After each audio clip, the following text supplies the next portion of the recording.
भारत में एक बार फिर गैंग वॉर शब्द ट्रेंड कर रहा है। हालांकि इस गैंग वॉर में गोलियां, बम, मर्डर और अपहरण नहीं, बल्कि गद्दार, 9 दिन का व्रत, सनातन जैसे शब्द हैं। इसीलिए आज देखिएगा कैसे देश के 2 कुख्यात गैंगस्टर नवरात्र और व्रत के नाम पर अपने पाप और जुर्म के दाग धोने की कोशिश में लगे हैं। हमने आपको हाल ही में ये दिखाया था कि कैसे गैंगस्टर लॉरेंस बिश्नोई और रोहित गोदारा के बीच धर्म को ढाल बनाकर एक दूसरे पर जुबानी फायरिंग की जा रही है और जंग इस बात को लेकर छिड़ी है कि कौन बड़ा सनातनी है। लेकिन इन दोनों गैंगस्टर्स के गैंग वॉर का अगला एपिसोड नवरात्र और 9 दिन के व्रत को लेकर रिलीज हुआ है। अब जेल में बंद लॉरेंस और अमेरिका में छिप कर बैठे रोहित गोदारा के बीच व्रत को लेकर ठन गई है। धर्म के नाम पर दोनों गैंग एक दूसरे के जानी दुश्मन और खून के प्यासे हो गए हैं।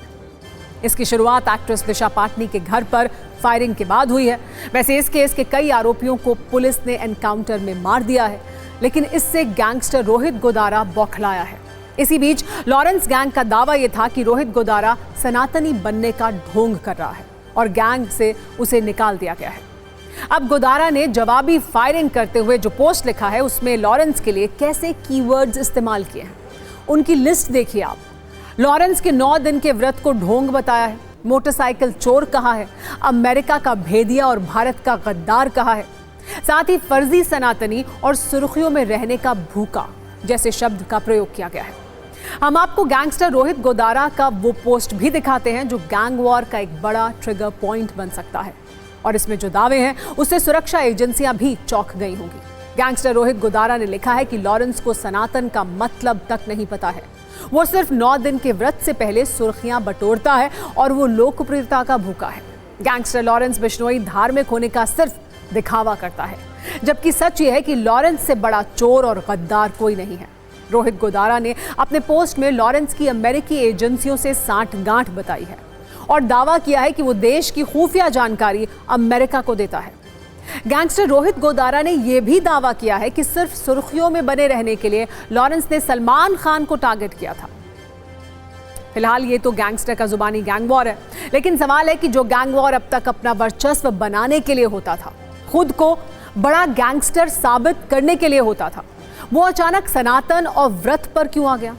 सवाल है कि क्या ये गैंगस्टर धर्म को ढाल बनाकर लोकप्रिय होने का शॉर्टकट देख रहे हैं? लॉरेंस बिश्नोई को लेकर भी ये दावा किया जाता है कि वो नवरात्रि में पूरे 9 दिन का व्रत रखता है, अनुशासन में रहता है। लेकिन सच यही है कि भले ही लॉरेंस व्रत रखता हो, लेकिन इससे उसके पाप कम नहीं होंगे, उसकी सजा तो उसे काटनी ही पड़ेगी।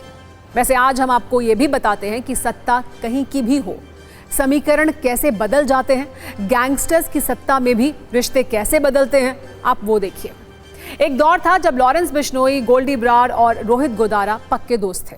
जेल में बंद लॉरेंस के आदेश को गोल्डी बरार और रोहित गोदारा पूरा करते थे। लेकिन अब यह कहानी पूरी तरह बदल चुकी है और जो कभी दोस्त थे अब एक दूसरे के जानी दुश्मन हैं। गोल्डी बरार और रोहित गोदारा तो एक हैं, लेकिन अब लॉरेंस बिश्नोई और उसके गैंग के साथ उनका 36 का आंकड़ा हो गया है। लेकिन सवाल है कि तीनों की दोस्ती आखिर दुश्मनी में कैसे बदली और अब क्यों दोनों गैंग वॉर में धर्म वाला कार्ड लेकर आ गए हैं? सनातनी जाप करके अपने पाप धोने की कोशिश में जी जान से जुटे हैं। इसमें पहली वजह क्रेडिट वॉर है। दरअसल कुछ वर्षों में जेल में रहने के बावजूद लॉरेंस बिश्नोई जुर्म की दुनिया का बड़ा नाम बन गया। लॉरेंस जेल से अपने गुर्गों को ऑर्डर देता है और गोल्डी और गोदारा उसका काम बाहर रहते हुए पूरा करते थे। लेकिन हर वारदात का क्रेडिट सिर्फ लॉरेंस बिश्नोई को जा रहा था। गोल्डी और गोदारा की पहचान सिर्फ लॉरेंस गैंग के सदस्यों के तौर पर ही रह गई थी। ये बात गोल्डी बरार और रोहित गोदारा को बहुत चुभ रही थी। इसके अलावा लॉरेंस और गोदारा बरार की दुश्मनी में भाई वाला एंगल भी है। इसकी वजह है लॉरेंस बिश्नोई का भाई अनमोल बिश्नोई। अनमोल बिश्नोई को नवंबर 2024 में अमेरिका में गिरफ्तार किया गया था। अनमोल की गिरफ्तारी जाली यात्रा दस्तावेज रखने के आरोप में की गई थी। तब अनमोल को रिहा कराने के लिए लॉरेंस ने गोल्डी बरार से मदद मांगी थी, लेकिन बताया जाता है कि गोल्डी ने अनमोल के लिए बेल बॉन्ड भी नहीं भरा। इससे लॉरेंस बिश्नोई बहुत भड़का हुआ था और तभी से गैंगस्टर्स के बीच दरार आनी शुरू हो गई थी। अब दोनों के गैंग दोस्त नहीं बल्कि एक दूसरे के खून के प्यासे हैं और गैंगस्टर्स समाज में सनातन के नाम पर अपने नंबर बढ़ाने की रेस में लगे हैं, जो एक बहुत खतरनाक ट्रेंड है।